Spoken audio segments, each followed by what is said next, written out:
Well, hello, my friends, and welcome to another week of Date Your Wife, the podcast. My name is Garrett J. I'm the co-host here with the beautiful woman, my wife, the queen, the creator of all things. Of all things. Not all things, but at least all things inside of our house when it comes to the babies. I feel like I'm slightly I feel like you need to be in the microphone.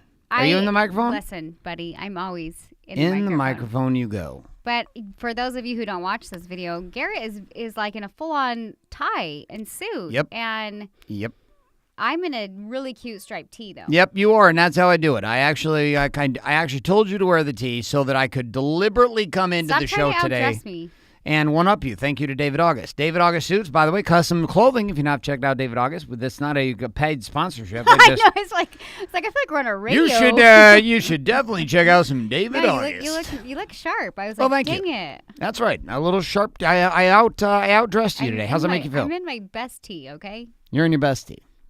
All right. Well, hand me that water bottle. That's not a water bottle. It's a Gatorade bottle. I know. It's. You're gonna move it. You don't like it. It's blue. It's causing you chaos. It's causing me chaos. It's not with my feng shui, so it needs to be moved. All right. So listen. Here's the deal. We've been doing this show now this will be show number 5. Show number 5. We're on to number 5 here. How you feel about the show series so far? I like it. Well, I like it. I like that you just didn't really try to put a lot into that. Well, How about you try again? Sometimes, I mean, is it weird that we listen to our own podcast? Like, I like to listen to them and be like, just to get, I feel like that's the way to get better, like at anything, speaking, photos, hair. Like, I always like to go back and look at my own work. And I'll find myself, like, listening to our own podcast, and I'm like, go us. And I have to laugh a little bit. Yeah, it's quite, I'm enjoying myself big time. I think it's quite fun to actually do this show with you. I think it's actually helping our marriage because it forces us to talk about even more stuff. I know. Like, it helps us get clear about some stuff. Now, let's talk about the problem, though. Ready? Let's talk about the problem. We haven't even talked about the topic yet. Well, we don't need to talk about the topic because the topic is a solution to the problem that we're going to talk about. So, what is the problem that you see in relationships today? What are some of the problems that you see? It's the reason why this show exists. By the way, if you're not listening to the show ever before, I am actually the founder of a company called Wake Up Warrior as well as Warrior Wealth. In financial services as well as business consulting. You can check out and learn more about that at wakeupwarrior.com. Also, my wife is the founder of DKW Styling and the creator of a hair extension method known as Natural Beaded Rose. And we run a small little army of stylists around the world with big money stylists. You can learn more about that at dkwstyling.com. Now, we were not always on the same page as a couple. Danielle, this is your chance to identify the challenge and the reason why we're doing this show. The challenge, for being married. So many challenges, so many life lessons. Exactly. What's the real reason we're doing this show? I feel like we had a rough go for a while. And what is a rough go? A rough go, like literally. Like, what does it look like? Like, it wasn't just like we had a fight and I was like, screw you, I'm moving on. It was like, for probably a good 4 years, it was like, are we going to stay married or are we going to not? Are we going to stay married or are we going to stay not? And was this going on in your mind? Are we going to stay married or are we going to not? Were you having this thought? Yes, and I was actually surprised with how long it drug out. I was just like, and then it like Did you think it was going to end? Yeah, I think you thought we did were going to too. end. I thought we were going to end. I didn't know, and I just was like, but then I was like, well, we're still here, and we're still fighting, and like. Why did you stay in? I don't know. My heart told me to stay in, so I did. No, seriously. Is this really what said? Like, your heart said, I always stay listen to my heart. Always. Okay, always my listen to your heart? Always over Never my head. Never once not listen to your heart? Because the head, you get too into your ego, and you're like, blah, blah, blah, and she's in this and that, and you don't take any fucking accountability. So I always go with what my heart says, and even when I don't want to, and I'm like, shut up, heart. And your heart said, stay with this guy. My heart said, he's a crazy motherfucker. You need to stay with this guy. I like it. Now, did your heart actually tell you the one night when you walked in, called me a bitch, and kicked me in the back and literally kicked me out of the bed? Was your heart telling you to do this maneuver? You know what? You called me, you're a bitch, I'm going to kick you in the back off the bed move. Well, we've talked we were in a battle. We've talked about this in some of our other podcasts, but people are so afraid to collide and so afraid of confrontation that they just float around with being okay until all of a sudden they're not, and that's when they're divorced. And there's so many times, like, Garrett's a pretty strong personality. I don't know if you've noticed. Pretty strong. And I'm pretty strong personality, but I'm like kind of passive. I'm just like, whatever, it's fine, like whatever. I'm kind of stubborn, but a little more of a hippie. I don't know, whatever you want to call it, like hippie, passive, whatever. Gorgeous, but whatever. I have had to learn, like being married to you, I was like, I have to learn to confront my feelings. I have to learn how to communicate. I have to learn how to stand up for myself. I have to learn how to hold us. Like I have to like voice what I'm feeling inside my heart, I guess you could say. So sometimes it comes across a little aggressive. But I have to learn to like listen to those feelings instead of like push them away and just pretend like we're living in castle and on the beach and everything's la la dandy. So this maneuver then, what you're saying is that your heart did tell you to come into the room when I was sleeping, tell me I'm a bitch, kick me in the back, and I fall off the bed. I have been I literally fall off the bed. Listen, you realize that's impressive. I am How a much do you small weigh? but mighty girl. How much do you weigh? Tell the truth. Like 110. 110. 112. 112. There we go. There's a truth. 113. Damn all right, it. It's all in my ass. Exactly where I like it. If we could get 10 more pounds back there, we'd be good to go. All right, listen. So you're a small woman, but you're big in energy. Jeez. And you came in, and that's probably not something you would have done back in the day, which is like jump up and physically collide with me. I deserved it, by the way. I needed a little ass kicking, literally. You know what I noticed with you is if I would take the passive aggressive approach and be like, Garrett, you just need to calm down your feelings and we should logically think about this. It would set you off even more. Yes. And you'd be like, yes. And then the Hulk would come out. Yes. So I was like, how do I match my energies with his? I will bring out my own Hulk. And we call her the Hiya Ninja. We should have a name for her. The Hiya Ninja. What should her name be? I don't know. She's the ass kicker. She does? literally came in. I want you guys to imagine the following situation. I'm asleep in bed. We have had some fights. I have gone to a little whininess, a little poutiness. Not exactly what you might call communication. And that happens to be our focus of topic for today. It's like shut off mode. Yeah, it's like it's shut off mode. We're going to talk about this communication. That's our focus for today. We spent our first week talking about sex. We spent our second week talking about money. We spent our third week talking about having children and raising them. And now we're going to talk about communicating because that's kind of like the glue between all of it, the sex, the money, and the kids. Communication. So anyways, we're sitting there. I'm being a little pouty, and I go to sleep. And then my wife comes in while I'm asleep, mind you. I am literally asleep. I weigh 205 pounds. I'm 6'2". Not a small guy. Not like the biggest guy. Definitely not the smallest guy. I would say I'm in the top 90%. Top 90% in size? I mean, you're a big dude. If I'm Polynesian, I'm not in the top 20%. No, but you're a big dude. But overall, all people, if you equal in all the small Asian guys. Oh my God. And you're a big Irish man. I like a big Irish guy in there, and then you take the Polynesians on the other side, and then we got you in the middle. I'm kind of like in the top 10% of size, so I'm not like the smallest guy ever. Viking. I'm a Viking, and I'm not that small. You come in. What was going on in your mind when you walk into the bedroom? I'm asleep. Your 205-pound Viking is asleep. We were kind of in conflict, but when you have kids... Kind of in conflict? Sometimes you have to put that conflict aside. You're like, got to get the kids to bed. Then we'll talk. We're going to talk when the kids are in bed. So I'm like, Garrett actually usually like puts our kids to bed, reads them stories. He's really great like that. But I was like, but sometimes he goes in and he falls asleep. And I wanted to talk that night. And I was like, hun, I'll put the kids to bed because I know you're going to fall asleep. And like I'll just do it because I'm quicker, I'm effective. I'm like, kids, you have 5 minutes. Like this is how it is, but in a really nice, loving way. I put things on a timer. So, anyways, I went in and I actually kind of started to drift away, but then I was like, oh crap, I gotta like wake up. And you were falling asleep with the kids. Well, I mean, the thing you told me not to do, you were doing. Now the rest of the story comes out. No, it hadn't been very long. Literally, like I felt myself drifting, and like by the time I looked over, Ruby was asleep, and I was like, oh sweet, okay. So then I come in and. Oh, you know what? I think I might have said, hey, come in and grab me in like 10 minutes, and you didn't. Anyways, I can't remember. Yeah, I didn't come grab you. I just remember waking up, and it wasn't like I just like woke up. Like something shot me up out of bed.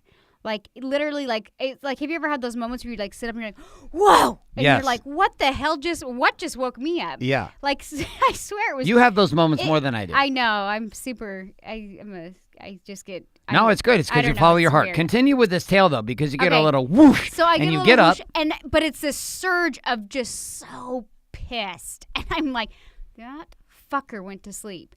And I marched in, and I was so pissed because you're always telling me like we need to communicate, we need to talk about this, da da da da da, and like you fell asleep, and like I swear you like intuitively woke me up in your mind, and that's what shot me up out of bed. Anyways, I came in. I like your that's reframe my on analogy. That. Well done. Keep going. I come in, and he's like passed out, snoring, drooling, and I was like, oh, and I was like, I couldn't like come in and gently be like, babe, wake up. I was so pissed. I don't even know how I did it. My little Mighty Mouse body came in full force with like a body kick and pushed him out of the bed. So were you propped up against something when you did this? Like, did you, or did you just like the chi? It was just the fucking chi. Because you somehow literally threw me off the bed. I don't know. Even when you fell, I was like, wow, that was strong. Good for me. You know what's funny is when you did the chi kick, we're just going to call it the chi kick. It was like a jumping slide move. Yeah, it was like a flying spider kick. I don't know what it was, but all I know is I'm laying there asleep on the edge. Now, I sleep on the left side of the bed. My wife sleeps on the right side of the bed. Occasionally when we travel, she tries to fuck this up and she sleeps on the wrong side. So weird. Why do you do this? Sides. Why do you try to sleep on the wrong side? I'm just going to say this. It's my side, the left side. Every time. Why you try to do this on trips? I like change. I want to experience left side. I have FOMO. Tell them what FOMO is. Fear of missing out. So she such bad FOMO. Is such horrible FOMO. And the only time she really gives a shit about having the FOMO activate is when we're on vacation. And when you want the left side, I know. I want it more. And you're like, no, it's the right side. I'm like, it's not. I'm standing in front of the bed. It's to my left. That's the left side. You're like, no, the bedroom's turned this way. So anyways, let's get off the FOMO. So you kick me, but the part that's funny about this is I fall on the floor. Okay. Right? And I actually giggle. Like, I'm kind of giggling. And then I was pissed even more. And you were even more angry because I was giggling. And I was giggling because I rarely got to see you that out of control. And it was kind of like a turn on to me. Would that be weird for me to tell you that as you kicked me, called me a bitch, and I fell on the floor, I was slightly turned on? I don't. I was because I'm. You're here in your I'm sick, twisted ways. I know I'm Viking guy. I guess I'd be some kind of like serious I said, sex I had to game, come but down whatever. to that level to really get your attention. So you're welcome for the swift kick to the back. I've never kicked my wife, but obviously she's kicked me. All right, so this was a form of communication. This is a game of collision. This is where we're going to start our conversation today. This idea around communicating and why most individuals really struggle in general as a person to collide, but why individuals struggle inside of marriage to collide. And I struggled like crazy with this. And I struggled with being able to actually tell the truth, like to actually share what I was feeling, even though I was a guy who was prone to share my feelings and to communicate. And I felt completely unsafe to actually share in marriage, which was super crazy. Now, let's come back. Danielle, you were not exactly the most emotionally expressive woman when we first got together either. Although you and I were very good at talking, we had spent a lot of time dating, talking a lot. I'm a very logical thinker, I think. You think you're a logical thinker? Okay. It appears that you are it appears your thinking is funked correctly. Funked correctly. Now, I think maybe, I don't know if a lot of women do this, but I tend to like manifest my feelings because I play out like the whole situation in my head, and it makes me more logical about things, I guess. Okay. And so inside of that, though, you were a little bit different than what the books say a normal woman is. So I've read a lot of books about normal women.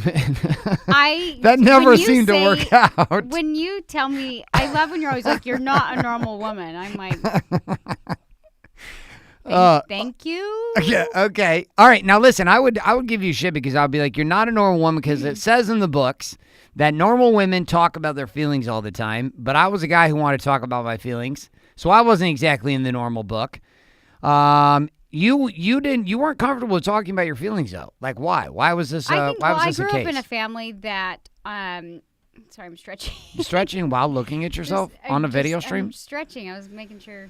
Yes, anyway, you're still there. All right, okay, continue. Talk about your family not growing up with communication. I grew up in a family who we didn't communicate a lot. Like their like feelings weren't really shared. It was like we just didn't communicate. But I also believe there's other forms of communication than just speaking. So like for us, it was like hugging. No, we're not very huggy. You guys didn't hug either. Yeah, no, we're not very huggy. Uh-huh.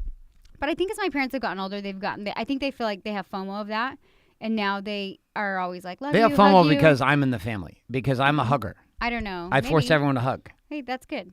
But anyways, that's just kind of how I grew up. My family wasn't really like, I don't remember like sitting down and having long conversations or communicating with my family. And maybe they just weren't comfortable with her. They didn't know how to go about it. But I just don't remember communication being huge in my house. And I know when you share about your family, I'm kind of like, just because you guys were louder, does that mean you had better communication? Like what specifically, like, I don't know how you were raised in the sense that when I just get the vibe that you guys were more vocal. Not necessarily communicating, but just more vocal in general. I like how you're reframing that coming from the anti-hugging, anti-communicating clan. All right, well, let me tell you what it was like in the Viking clan. In the Viking clan, we talked so much that there was a stick that my mom had to get made. This stick was given to the person who was given authority to speak at the table. Otherwise, everyone at the table, all 7 of us, would fight for opportunity to speak. And everyone tries to talk over each other, and nobody could hear a goddamn thing. So my mom makes this talking stick. She gives the talking stick to us at the table, and we pass the stick around, and we take turns talking. I don't even know how long this strategy worked out. I just remember it happening. So we talked a lot, but what I can tell you is we talked about our feelings a ton. So my mom was very good at getting us into a place of being comfortable with talking about our feelings and getting comfortable about talking about what we were thinking. All right, so it was a very open game. My family's very touchy-feely, very communication with, like, I love you, hug you. I mean, so much such, you remember your first experiences coming to visit my family. It's a total shock for you. Not only were we in a pickup truck with hay bales, there was also some shit going down called the hug line. Yeah, Talk about the hug line. Oh, my God. I love the hug line, just so you know. Mom, I know you're listening to this. I love the hug line. It was weird for Danielle Now first. I'm more of a hugger. Like, when I see people, I'm like, how are you? And it seems normal to me now. But when we met, I was super young. I mean, I met Garrett when I was 18. And we got married when I was 20, right? 20 years old. I remember going to his house for the first time and everybody hugged, and I was like, oh, everybody? I got everybody? Like, everybody? Like, maybe the parents, but literally, like, the dog, the cat, the fish, the grandma, the grandpa. Come on. You can't hug a fish. Every dog and cat for sure. So, anyway, I remember we go to leave, and you're hugging everybody again. I'm like, well, it's his family. And then I, like, hugged a few people, and then I missed. And then, like, a week later, you're like, I don't remember. Somebody was offended. They're like, so-and-so, you didn't hug him when you left. They think you don't like him. I was like, I don't even know them. And the hug line was a lot for me. So. That's true. I mean, if you were at my house and there were, let's say there was mom, dad, there was the kids. There's 7. 5 kids, mom and dad. And then let's say like aunt and uncle over with, their 5 kids. I mean, you have to hug so every there's 7, person. Yeah, every you person. Don't. And grandma and grandpa are sitting on the couch. You don't fucking leave that house without hugging everybody. So-and-so, yeah. That's right. You're out of the family. That's right.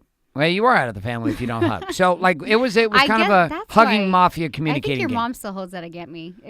Because you didn't Deb, hug? if you're listening, I'm a hugger now. We got this. Yes. We got this. It took 17 years. Let's hug it out. Let's hug it out. We got lots of loves and hugs on this. Okay, so I came from a family that was much more communicative in the sense of physical touch and also in communication with the just speaking. So much so that we had to have the talking stick. Danielle came from a family that didn't hug, didn't touch, that way. Like, there was no physical contact. Like, it was weird for me because I got to her house and we left and Danielle didn't even say goodbye. Like, we're at dinner and I look over and she's out the fucking door. Now, but... Like, she's gone down the road. Like, she's already in the car backing out of the driveway. I'm not even in the car. She's backing out of the driveway already.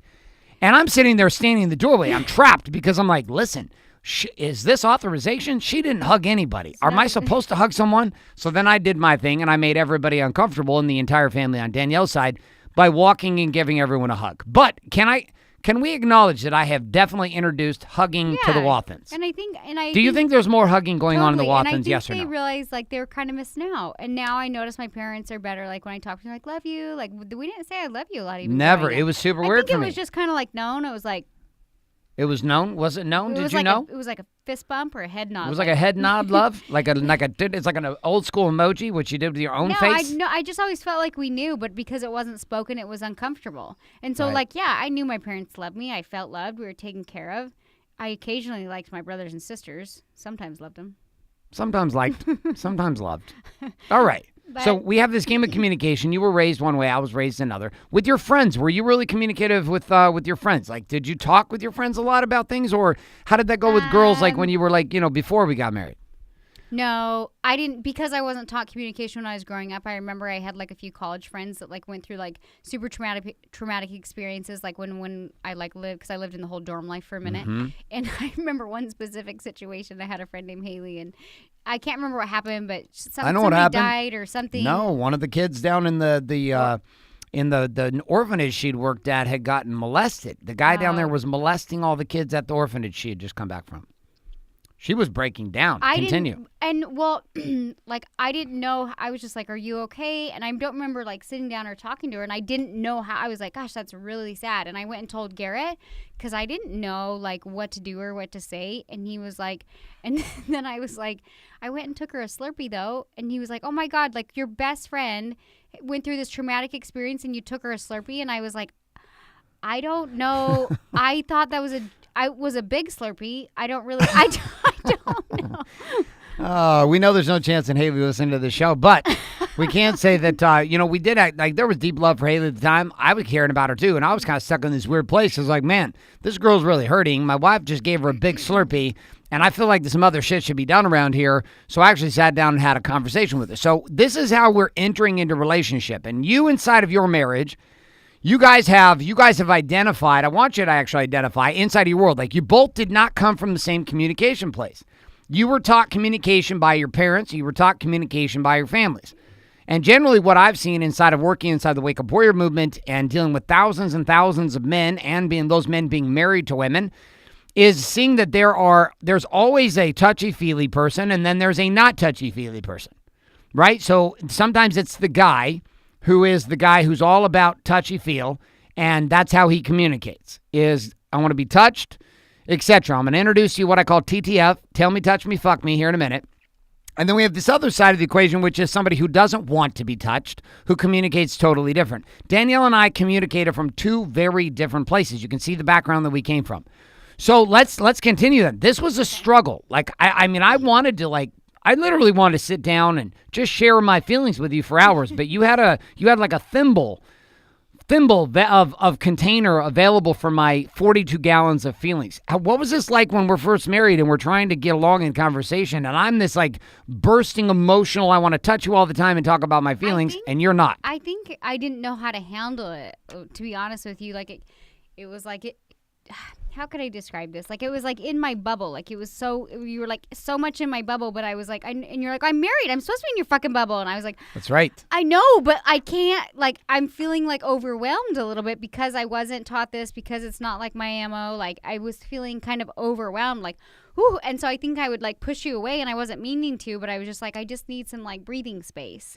But I do remember when we were dating, I think you held back a little bit more. And I don't know if that's just how it goes when you're dating. Like, you're playing it more casual, cordial, and like... Could be. I don't know. And then you get married and you're like, there's just, more about each other. And it's just like, there's less of a boundary or a filter or anything else. You know what I mean? Because I remember when we were dating, just on the subject of communication, like feeling like out of all guys I dated, like we could sit and talk for hours. Yeah, we could. Like, we just This connected. was before texting. Yeah. But I just remember that was one thing with you and I, like, we literally could just hang out and we'd go to dinner and we would, like, talk. And I'd be like, holy shit, it's, like, 2 a.m. So, like, we always, like, kind of, like, even though I always thought of myself as kind of a little bit quieter person, at least growing up, now I don't feel I'm that much that way. Now you've opened up big time. But I think that, like, even then, like, knowing that I was kind of a quieter person, I was, like, always felt like we had really good communication there. And then, like, when we got married, I think that's when things get a little bit trickier. Do you feel like that your age at the time that we got married, do you think that played into just in the maturity side of things? I mean, you're 34, almost 35. You've been 35 this year. Congratulations, not forever 21. And looking better every day, babe. Looking better every day. I'm cool with 35. A few more pounds on that backside, oh and my we God. are good to go. Right in there. Nope. It's Viking Garrett J. White coming at you. All right, anyways. So you were young. Like, you were young. I mean, you were in your 20s clear through, 20 to 30. Our first 10 years we were married. I was in my 20s clear until I was 29. Yeah, you were in your 20s clear until you were in 30s. Welcome to the show of the fucking obvious. All right. So you're in your 20s and you're trying to figure yourself out, but we're also trying to figure out being married, plus you're trying to figure out how to be a mom, and you're doing the business thing. Talk to me about, like, just what was going on for you, because you were young, we were married, and I had already been married before, so I'd already messed this shit up once. I was messing it up again with you, but you were young going through it. It's like, what was going through your mind in the first, like, first like 5-7 years we're married, like how were you feeling and thinking in your brain about this communication idea? Because I was working my ass off all the time. You're young. You're trying to figure yourself out. You're into hair. You're getting pregnant. What's up? I think that I don't know how to describe this. Like when we got married, when we first got married, I remember you working a ton. Yeah. And I remember thinking like you worked a ton and we weren't communicating, we weren't talking, we weren't taking that time. Like it's like we would like live together, but we weren't taking that time to connect and to communicate. And then I remember, I don't know if you want me to share this yet because you have your TTF thing. Now you can share whatever you want about it. Well, I was like, you were like, you needed to talk and you wanted to have sex, and I was just kind of like, we're just like kind of drifting into two little roommates, and I don't give a shit if you want to get laid. I'm not really feeling connected, and there's no communication, and now you're invading my bubble because you want to talk about your feelings, and I was just feeling like, oh my God, like, whoa, you know what I mean? Like, it was just, I think that's probably the case for a lot of young married women. Like, we probably need a lot of time and attention. Well, and here's the truth, too. I didn't even really know how to deliver that. Like, I think back and I'm like, man, what the fuck? Like, we would go out, but I don't remember actually, like, looking at it like dating you. I don't remember spending a lot of time seducing you as my wife. Like, it had never crossed my mind. I had gotten in this place where it was like we were dating, and then we get married, and all of a sudden in married mode, I go into work and grind guy, work a lot, which has benefited our family, but like I worked and grinded, but I kind of ignored you. Like not even kind of, like I did. I think back, like I feel like I ignored you. And so then I would come back home from working and I would have this desire to want to be connected to you. But the only way I knew how to be connected to you and to feel wanted was sex and touching you and having you touch me and then us talking. Which, of course, I'm hearing from you. You're like, listen, asshole, you're not showing up. I'm not having anything to do with this. And so we kind of got into this impasse, if you will. Talk about what happened over the years, though, because this just continued. We had Bailey, and we were then married 7 years, and things just continued to go. The money goes away. I think what forced us to get kind of like reevaluate the situation, like, it was like it started out good, and then we slipped down this slippery slope of, like, not communicating, and life was busy, and we had kids, and, like, I don't think we realized that things were bad, and they didn't seem that bad, and it was just, like, tuck things under the rug, and they're fine, and you just keep trucking along, and it's crazy how fast people get stuck in the same patterns for, like, a period of, like, 6 years. We were totally stuck. You know what I mean, though? But that's what's crazy Totally is time flies so fast that all of a sudden you're like, I was feeling this like 6 years ago, and like then you get to this point where you're like, well, now it's too late. And so I think like for us, we'd gotten to that point where we'd been married for 4 years, and I got pregnant with Bailey, then I had Bailey, and she was 4. So we had been married 8 years at this point, and then I had Ruby. And that's when like I felt like things fell apart with like the market. Garrett was in like real estate at the time. Like shit just went sideways real fast. And I was just like, wow, I think I was like, we lost kind of that spark, and then we lost money and financial stability, and then I think I lost trust, and it was just like there were so many pieces of the puzzle that we had to put back together. It had gotten so difficult to actually talk. Yeah.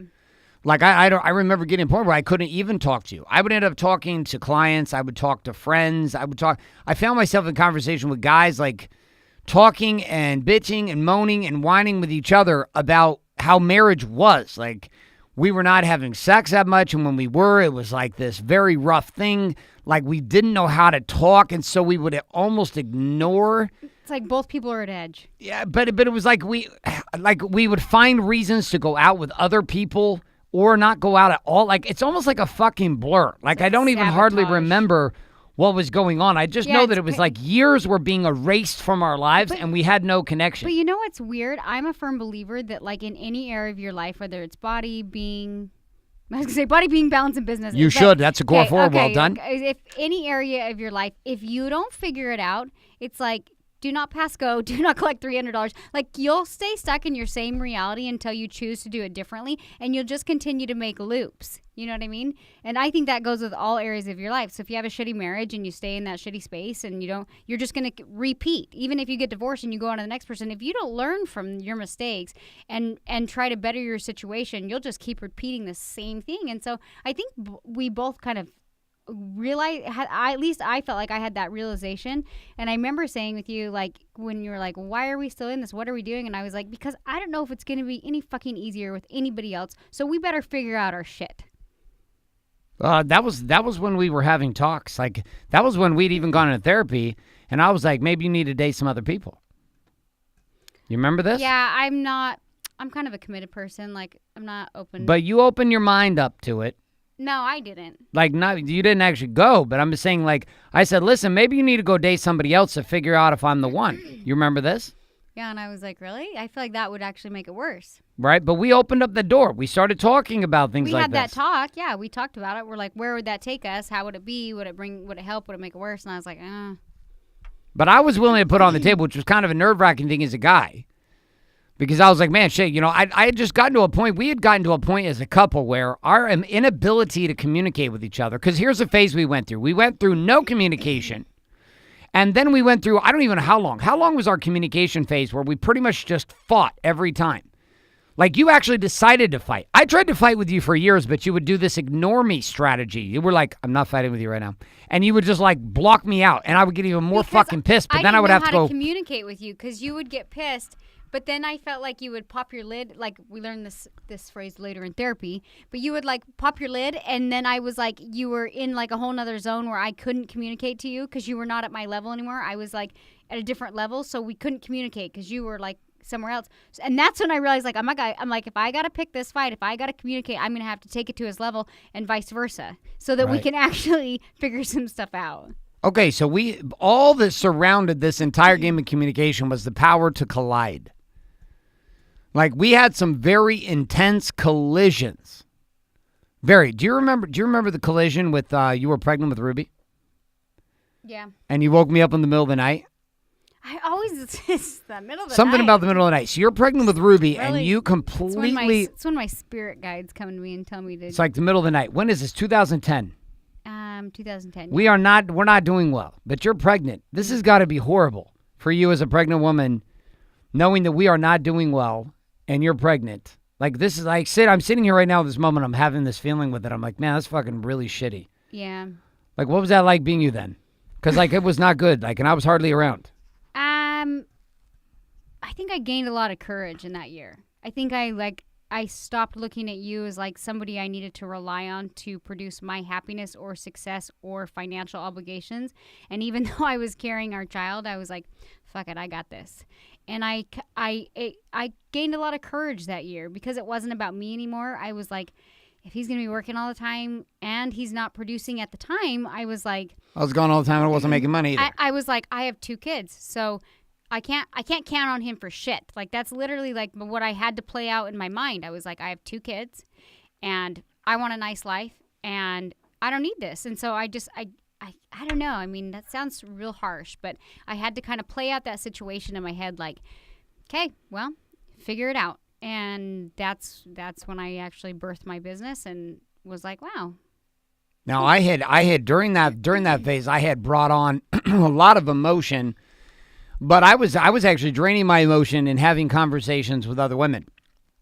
Like, this was just like a lot of my clients were women. And so I would get all this emotional fulfillment of feeling like I was connecting and being able to talk and communicate by not talking to my wife. I would go talk with other women that were in business, so it was justifiable. They were in work with me, etc. And I would have these conversations, and it would allow me, at some level, I felt like I was trying to survive because I did not know how.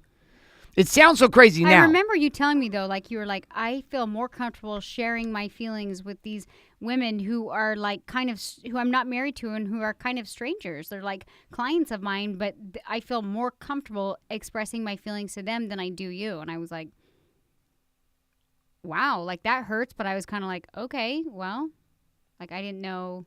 I was like, I was kind of like, why are you in that situation? Like, what do we need to do? Well, and I was in a place where I felt like I was dying inside. Like I was dying for physical touch. I was dying for communication, for, like feeling. But really what I was dying with was this battle with me. And I didn't know how to express that. I had no idea. And if you're God listening to this, I can promise you, Wake Up Warrior may be a solution for you. I'd encourage you to go check out Warrior Book, found at warriorbook.com. There's a massive brotherhood of thousands of men from 27 countries gathered together under this banner and this belief system of the Warrior's Way to Having It All. It was my path out of the shithole that I had created for myself and for my wife in our marriage. And so I'm completely accountable for how I was showing up. And I was not, what happens when you start to put your energy as a man into other women, or you start to put your energy into other, or your friends, or your sports, or your business, is that when you come home, you don't have any more courage to actually have a real conversation with your wife. And I remember, or do you not want, like, would you not want to? I know, like, if I'm like really passionate about business, I'm like, oh, I'm really into business right now. You know what I mean? And then you're like, we should go out. And I'm like, ooh, like if you want to choose your business versus your spouse, that might be the first like sign of like, oh shit, we probably should make time for one another. Which was kind of my deal. Like I did that for 7 years. I mean, I that was a blatant message to you, not communicated, Wathen style, which was, the non-spoken game, which is my businesses come first. Did you feel this? Yeah, and I think that's why I was like, you don't care about me. We're not communicating. You're not getting laid. And I would work more. And then when the money... It was a bad cycle. When the money was there, we could fake it. Yeah. But when the money disappeared, we couldn't fake it anymore. It felt safe. Yeah, we couldn't fake it anymore. So you confront me that night. You're pregnant. And I remember the conversation. You were like, we're fucking figuring this out. Like, we're either going to be together or we're not going to be together. You remember this? I know. I think that's when I had the... You were emotional. You were crying and you were pregnant. That's when I had the intuition where I was like, listen... I'm going to do this with or without you, but I want to do it with you. So, like, I saw the path of me and where I wanted to go. Literally, like, I'm a very visual person, and I'll, like, see years play out. And I'm like, okay, well, before I choose that path, I'm going to just give him, like, I'm going to communicate with him, like, where I'm at right now. And I want him to know, like, I want to choose to work this out because, obviously, it takes two of us to get to the point we're at, and I'm going to own my shit and take accountability. And I got a baby in my belly. So yeah, for the kids at that point too, even I was like, I probably owe it to like this future baby in my belly to at least acknowledge my husband like, hey, let's try to work this out. So we started doing a lot of things. One of the things that I picked up was a book called The 5 Love Languages. Years ago. I mean, that thing has been read by millions of people. And it wasn't the answer to everything, but it started getting us down a path to understanding each other. One of the things we came to understand, and I was like, my primary love language was the idea of physical touch, which was interesting because Danielle was like totally opposite. Like we could be laying in bed and Danielle would be laying there and I would put my arm or my hand on her leg. And at that time in our relationship, here is what would be heard next. She would be like, oh my God, I can't breathe. Now, we have a 6-year-old that does the same shit. Like, I have my hand on her quad. Unless I was, like, completely off the anatomy cycle, it's impossible to not be able to breathe if a hand is on your quad. So this was a challenging thing because I'm like, I was giving the gift to her that I was actually wanting, which is I was giving her physical touch because I was wanting to be physically touched. But this was not working out. And this was not working out for you because we found out your love language was what? Gifts and quality time. I think. But I had no idea what that shit actually meant. I like all of it, but those are probably my top 2. You definitely like physical touch more now than you ever did before. Yeah, no, I like physical touch. I know you do. I like to give you physical touch. That went wrong. That went wonderful. I like where this is going. Okay. All right. So, anyways, we get on this thing, but we're colliding because neither one of us actually understands ourselves, and inside of that, we keep expecting the other person to do what we want done to ourselves. But now, go ahead. We didn't feel respected in our own homes. So even though we were communicating our love language to one another, what we wanted, because we didn't feel respect with one another, we were like, fuck you. I'm not going to cross the line and give you physical touch. I'm not going to give you words of affirmation. I'm not going to give you gifts. I'm not going to give you time because we didn't respect each other in our own home. And so it's like a lot of times with your love languages, it's like it's not your love language, but you got to cross that boundary to get your own fucking love language met. Whoa, you're getting into some deep Deep teachings. Go for it. And so I was just like thinking like, there was this point that hit me that I was like, I don't want to do this. It's not, because I'd always say to Garrett, it's not me. It's how I was raised. And that was like always like my excuse. It's like, well, I'm just not touchy huggy. Well, I'm just not very good with this. Well, I'm just not that. It's not me. And then I was like, I realized real quick in life, I'm like, okay, well, if his needs are met, then he comes across the table and my needs are met. So I learned real quick that if I want my needs met, I have to serve him and vice versa. Whoa. Weird. Was there like a moment? Was there a moment that you found? I mean, it took us like 12 years, 10 years like, together to figure this out. Because I was so stubborn, and I think you were kind of an asshole. And so I was an asshole. Between the two of us just being big, giant assholes, like neither of us were willing to meet each other's needs. And so we just kept colliding and because we're a lot. I mean, yeah, everybody has their love language, but Garrett and I's personalities are kind of a lot different as well. And so it was just like tough to kind of get on the same page, but we always like. I don't know. We just kind of, we had to figure it out. So the battle continued for Danielle and I with this communication game. We struggled again to put this together. This took us a long time. We started having these discoveries in 2010. It's now 2018 at the time we're recording this show. 2018, 8 years later. I don't think we actually found our real hardcore rhythm until about 2 years ago. And about 2 years ago, we started finally connecting some things together. One of the decisions we made that was crucial was that we were willing to collide and go to war. How many fights do you think we've had? I think that there's disagreements and then there's like blow-up fights. How many blow-up fights do you think we've had? We used to have I'd say 3 really big blow-up fights a year. Where I was like, I'm out. Like, I'm going to get a lawyer. I'm fucking out. And I would feel the same way. I was like, this fucking bitch, I'm out of here. And so it was kind of scary and felt unstable for a while. Now I feel like we'll get pissed, but it's weird. Like something is shifted in our relationship and our perspective of one another. And there's a lot more respect now so that when we're disagreeing, we can literally be like, okay, well, you know what? It is what it is. Like, we're good. Like, we'll talk about it. We'll figure it out later, or we'll finish it there. Whatever. But it's like it feels like a disagreement and not a fight, you know. Mm-hmm. And oftentimes I feel like when we do have a disagreement, both of us like I can be like, he had a shitty day at work, so like I'm just gonna be like, whatever. Like, you had a shitty day. Peace out. And he might be like, well, you had a shitty day too. But we're not like, screw you, I'm calling the lawyer. We just both understand that we both had shitty days and something triggered it, and like we're fine. But it's okay to like manifest those feelings of like, I'm really pissed right now, and I don't have to like you right now. And that doesn't mean that our marriage is over tomorrow, but like I'm kind of pissed at you, so like you do you, and I'm going to do me. So two things I'm going to point out here. I think one of the big reasons why we struggled was because both of us were trying to figure out who we were as individuals. Right. Like, I was trying to get clear about who I was really, and I was also trying to get clear about what I wanted. And that's really tough to do by yourself. It's even more difficult to do when it's you and your wife both trying to figure this out at the same time. And then you add kids into the mix, some rabbits, guinea pigs, dogs that shit on the floor, businesses, and chaos, and you add life to it, and what you end up with is a really fucking hard place to figure out who you are and what you want. So much noise. So it took a lot of years. It took a lot of years to figure this out. Now, one of the strategies that we've become very okay with was collision, but we took collision to a confined environment. We went to therapy, but you were not about the therapy. I wanted to go to therapy. You were like, no, I will never go to therapy. I was always like, I'm not broken, so why would I do therapy? You can go to therapy because you're broken. That's how I looked at it. And then finally, like, again, harsh reality hit me in the face. Got married young. Hey, guys, just trying to figure out life like you are. And I was like, all right. It takes 2 people to get into a story. Even though my story is Garrett's an asshole and he works all the time and he doesn't know how to communicate, like clearly I played a role in this. So yeah, I'm at the point where I'm open to a little bit of help because again, I'm a firm believer. If you don't figure it out here, that doesn't necessarily mean it's going to be easier with anybody else.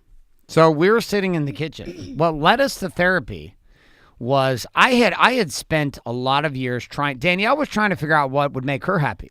So she would give me lists of things to do. For example, be more tan, shave your body hair off. You're a Viking. I would try to do things. Be home at 5 o'clock. Do this. I would test all these. Like, I was so desperate to be connected with my wife that I was like, I'm going to figure out exactly what it is. So anytime she'd be like, well, I just don't feel connected to you. I say, well, then what would that look like? And she would give me like 2 or 3 things, and I would do them. I would shoot them like a fucking sniper.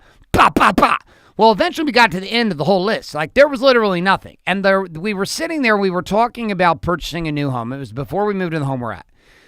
And she said, well, you know, I just feel like if I got my own home and we weren't leasing because we were leasing at the time, if you bought me a home, I would feel like we were established and we were like, I could trust you again. And I lost my fucking mind. I was like, woman, I will not buy a fucking house. I'm not only not going to buy a house, I'm not getting a fucking house if you're not already committed. Like, I am so tired of trying to shoot everything off this fucking checklist that you've given me so that I can feel wanted by you as a woman. Fuck you, fuck this, fuck the house. I'm not fucking doing this. Now, you remember this fight in the kitchen? You have to remember this fight in the kitchen. You remember this fight? There was a lot of fights in the kitchen. There's probably like 6 or 7 crucial fights where it's like we're trying to make a left turn as a couple, and then the fight is like, and we made a right. Good for us. We're like, here we go. We're going to take a left, and bam, and we got off the exit again. All right, so we get into this battle, and in that moment, you open up and somehow therapy comes up, and you say, we're going to go, I say, well, then we need to go to therapy. And for the first time, you say, fine. And what do I do? Tell them what I do next. I don't remember. You know what I do next. Come on now. Don't play silly. You know exactly what I did next. What did I do right then? I literally got on the phone right then, and I booked something, and then I made it happen. What happened in the next week? We went to 2 therapists, right? Talking to the microphone. We went to 2, right? 2 therapists. 2 in 1 week. 2 in 1 week. We went to 2 therapy sessions a week. For like a 6-week period of time. Okay. So let's talk about going to therapy for our last part of the show here, because communication. When people tell me they don't have time, I'm like, well, we're going to 4 hours of therapy a week. So we're hoping there's a fast track button here. Can we get the accelerated version of therapy, please? This accelerated version did work. It fucking worked great. Like we didn't have enough time in between to like get back in our old patterns. No, because we'd be right back in another therapy session. Oh, man. And we had to be honest. Okay, so like therapy, what did therapy bring for you? Because like a lot of couples think that therapy's bullshit. Talk to the ladies. What does it give to the ladies? I was really scared about therapy because I thought somebody was going to be like, Danielle, you're just being stupid. You're wrong. And and like call me out. There was a part of me that was wanting that to happen. I know. And like call me out on my shit. And I was like, I don't want to be called out on my shit. Like, no, nobody wants to hear that. And we went to therapy, and I felt like it was a sounding board, but I felt like kind of like I had somebody on my team. Yeah. And maybe you did too, because she could kind of see it from a different perspective and relate to both of us. But I was like, oh, she doesn't want to shame me at all. She's actually kind of on my team, and she's helping me figure out why I'm acting the way I am and why Garrett's acting the way he is. And she's giving us a different perspective on how to look at it. And the other thing it did for me, I remember like when Garrett and I would get into, I have friends and I talk to couples that are having like not great marriages, and everybody gets in the big blow up fights and which is most right now, by the way. Yeah. So when you get into that big blow up fight, I don't know. It seems like the guy is hard to, at least in my experience, it's like it was hard to communicate with you. Right. And so because every time you try to share something with me, I'd get triggered and I'd lose my fucking mind. I'd start yelling again. Yes. And so I felt like I was in a safer environment to share, to be honest with you, because I was like, well, maybe we'll get more covered and more communication because Garrett's going to have to like bring it down. Shut his big yapper? Yeah. Well, no, just like control the emotions. And I remember there was a couple times where literally I saw something trigger you, but instead of blowing up on me, literally, I'm not kidding you guys, in the middle of therapy, Garrett starts doing burpees and push-ups, and the therapists look at me, and there was 2 different therapists, and they looked at me like, dear Lord, what is that? I was like, yeah. They looked at each other with the acknowledgement of like, holy shit, you are fucked. You are married to this guy. This is really happening right now. I think I got a validation of my feelings. I'm like, he's crazy. I can't talk to him. And then when he does burpees, they were like, but it was good. It was good. Hey, listen, that's called the shift move. It's something I teach in Warrior. It's like a mini meditation. It's like a cocaine meditation. It's a really quick. So literally, I was losing my mind in therapy. Yeah. Because here's what you don't hear. Here's the other side of the story. So I'm sitting there for like the 5th time in this analogy is being given. Our therapist is comparing Danielle to a little seedling. Imagine this little hippie woman sitting there. She's comparing Danielle to this little seedling. She's like this little plant that's just growing that needs sunlight. And I'm mocking it in my mind. I'm like, bitch, please. This is the worst fucking analogy of all time. She's growing and Danielle's like fuss. And then who am I? I'm not the plant. I'm not the little plant. I'm a tsunami, she says. You're like a tsunami, and you just come rolling in and you just storm the plant, and the plant can't grow. And Danielle's like, that's right, tell him more. Tell him more about how he's a tsunami and I'm a plant. Finally, I'm sitting there like, I'm literally going to pick this couch up and throw it through the fucking wall right now. And there was nothing to do except for do a shift move. So I was like, breathing hard, and I'm doing burpees. Yes, I look like a complete lunatic. And the therapist looks at Danielle with the acknowledgement of, there is no help for you two. You're both fucked. Yes, you should probably run she literally had the look in her eyes like, you're fucked. You should probably go find someone else. You know what, though? I think she did. After you did your burpees, you sat down and you were like, I'm good. I got it. And I was like cheering inside like, Jesus. But really, she sees. Dear Lord, thank you for for the hippie therapy. Oh, I love it.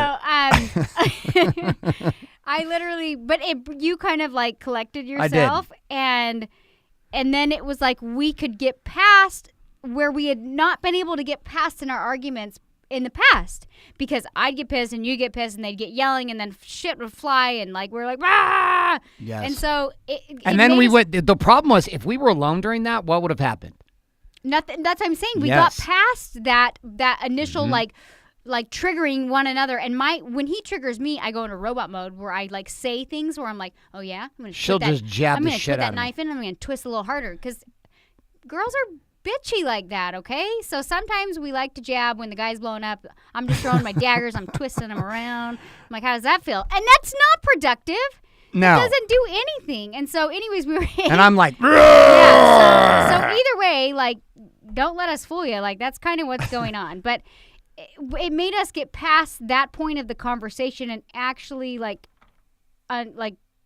uncover more, I guess you could say. And she kept us in the fight, is what she did. She kept us in the fight, and we weren't able to stay in a fight. And for those of you listening, like I literally cannot say, I'm not saying most therapists are horseshit. But what I can't do, I'm going to give you some pointers on this. We went to two different types of therapists. We were going to two therapists a week. We literally had like a main therapist and a mistress on a side therapist. And we told them both every week. And I like perspective. It was because one was more like me and was like kind of looking at Danielle like, why don't you just give him blowjobs? And I was like, I really like this therapist. And then we had another therapist, was the hippie one. It was comparing me to the tsunami, and Danielle was the little plant. And of course, we ended up with that. Yeah, both were true. I didn't need a blowjob, and I was a tsunami. So the Maybe tsunami needed a blowjob would bring down the tsunami. I guarantee it would. All right, there are some theories that if there were just more blowjobs given out around the world, there'd be less wars. How do you feel about this theory? Should we ask Clinton? Oh, shit. Sorry. I know. I like it. I like where you went with that. Okay. Okay, cool. So we'll come back to this. Like, here's the thing that therapy did, though, is therapy kept me as a man in the fight. And I was deliberate about making sure my wife had a place to feel safe to talk. That's why we ended up with Hippie Woman in Newport, because she was a safe place for Danielle to feel heard. And also I could yell at her at the therapist like I was yelling at Danielle. So like, instead of yelling at Danielle, you yell at the therapist, then the therapist translates. But even though she's sitting right next to you, you're not yelling at her anymore, and she's not yelling at you. You're both yelling at the therapist, and the therapist, it's this weird thing. You're like sitting there, you're talking, but it's not like you're talking to each other, but you are. And occasionally you'll turn and be like, are you fucking kidding me right now? And you'll remember that the person you're talking to is right here, and you're not talking through a tin can with a string connected through the therapist. You hear it differently. It comes less emotionally charged, and it comes across a little bit more like, hey, here are the facts. Yeah, it was good. She would put the facts back in front of us. And then painting a scenario like, hey, look, you're a seedling, he's a tsunami. So we went to the two therapists. We went to 4 hours of therapy. We started going as couples, and then we went individually and as a couple during weeks, where I would go by myself, she would go by herself, and then we go as a couple. And we did this for 2 straight months. Like, we were going 4 hours of therapy. We were going like 3-4 hours of driving time just to get to the therapist and then get back. And then we did the same thing with we went from that therapy to sex therapy and actually got to open up the topic of sex with our sex therapist. And inside of sex therapy is when my entire world fucking changed. And it's not inside of that. Yes. That's weird. That girl did nothing for me. I yeah, was but like, no, but it wasn't what she did. She didn't do anything for us. I mean, it's not like it was a threesome. We're like sitting there though in sex therapy, and Danielle makes a statement that shatters my story forever and opens up communication for us on the sexual front.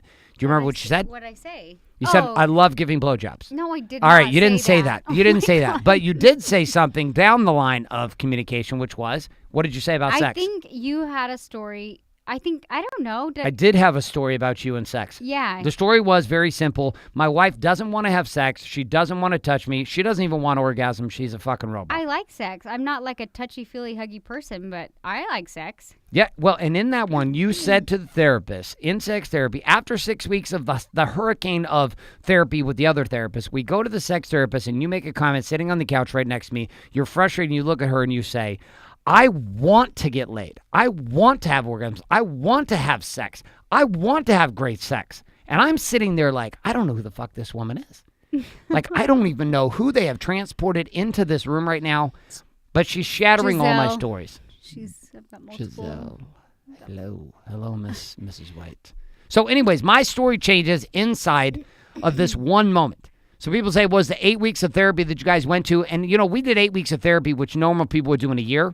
We accomplished in 8 weeks. I was like, we're going to fucking do this, and we're going to do it right. And this is where I'm going to leave our show today, is on this suggestion that many of you right now are never going to get to a place where you can follow some 3-step strategy to communicate. What you're going to need to do is get into a threesome. That's interesting advice. Oh my God. You're going to need to get into a threesome. But not the kind of threesome. Where's your dirty mind going here? I'm trying to keep this show clean, for God's sakes. You're never trying to Listen, keep the show clean. a threesome in the following. A threesome in communication. You're going to need a third party in the communication chain to keep you on point in the heat of the battle, which is to go to therapy. Are you suggesting they go to therapy? Yeah, but you know what? It's different for everybody, because I'll have people tell me, I've been going to therapy and it's not doing anything. And I'm like, I don't We're a know. little interesting, though, people. So, but overall, would you say, is therapy going to hurt somebody to go as a couple? I think if you're in a place where you want to work on your relationship, it was great for us because it, again, gave us a sounding board, and I felt like we were able to move past, you know what I would say, one thing I would say about therapy really, really quick is when you go to therapy, be real. If you want to do fucking burpees, do fucking burpees. That's right. Because you have to get past your shit. So if you're that guy or that girl that's throwing jabs and you're that guy that's blowing up, be real. Don't be afraid to even like be real in front of a therapist. Like, you're paying them. It should be a safe place. I'm not saying like you have to blow up and like attack one another, but I'm just saying like be real about your feelings so that you can actually like accomplish what you went there for. So yeah. So there we go. We're going to wrap up today's show on communication, and we're going to leave you with a little challenge for this week. Your date night challenge of the week is to actually talk about going to therapy. Now, some of you were in shitty situations. You wanted to get better. Makes sense. You're like, we're in a shitty situation. Some of you were in a good situation. You want to go to great. Some of you were in a great situation. Therapy and three-way conversation is not just for people who are in a completely fucked up situation. It can help you across the board. That is the challenge this week for our date challenge, which is to engage in the conversation with your spouse about starting therapy together. And it may take a little while to find the therapist that you like and somebody that can get you back into the communication chain, but it definitely had a huge impact on our ability to communicate, our ability to go through the game inside of marriage. I would say even therapy came at a perfect time for us that even saved our marriage. But the thing that saves our marriage more than anything, and it's happening tonight, is what, Danielle? Date night. Date night. Tell them why date night is the simplest form of the game to restoring communication, connection, intimacy, passion, fashion, love, and everything else inside of marriage. Well, I've said this before, but if you want something good, you got to put in the time. And the time we're committed to is 1 day a week, 1 night a week, or during the day, without children, without friends, just you and your partner going on a date night or a date day or a date morning, and enjoying the communication and connection with just each other. My friends, thanks so much for being here in this particular show. If you'd like access to the show notes, tips, tricks, and all the video, audio, and text versions of this show, make sure you head over to dateyourwifenow.com. Dateyourwifenow.com. Also, this show is available in video on iTunes, in Google Play, in Stitcher, in SoundCloud, I should say audio. And we'd love to have you subscribe and leave us a review. Thanks so much for being here. We'll be back next week with my favorite topic. My favorite topic. We're back around the loop. We just finished up communication. We're heading back to blowjobs. No, oh my God. I don't know why I like to say that word. Do you like to say that word? All the time. You do? Always Really? just saying that.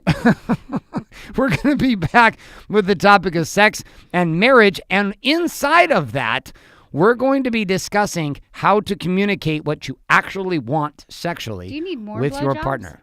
I would say I do need more blowjobs.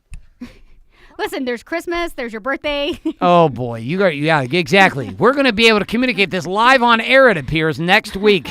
My friends, thanks so much for being here, and we love having you here at the Date Your Wife podcast, raising up the ranks. Here sitting in the top 1 or 2 in all categories that we're currently involved in. Thank you so much for your support. Share the show with somebody else. Make sure that you're subscribed in iTunes, Google Play, Stitcher, SoundCloud. Leave us a review, and we'll be back next week to talk about, well, blowjobs and sexual preferences in married life.